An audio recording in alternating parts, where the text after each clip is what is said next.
આપણે શેનો પ્રયોગ છે આજે? તો કે એસિડ અને બેઝની કસોટી. બરાબર? તો જો એસિડ અને બેઝની કસોટી માટે આપણે 3 બાબતો જોઈ. કેટલી બાબતો? 3 બાબતો કઈ જોઈ હતી?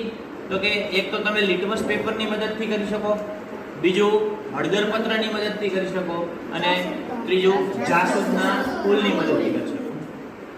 તો લિટમસ પેપર કેવું હતું? તો કે લિટમસ પેપરમાં તમે જ્યારે એસિડની કસોટી કરો તો ત્યાં શું થાય? તો કે જો એસિડ હશે અને તમે લિટમસ પેપર લેશો કયું? ભૂરું. તો ભૂરું લિટમસ પેપર કેવું બનાવશે?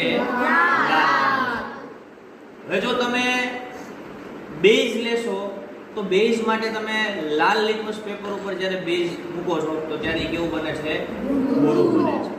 તો એ જ પ્રકારે આજે અહીંયા આપણી પાસે શું છે? તો કે હળદર પત્ર. હળદર પત્ર એટલે કે આપણે કાગળ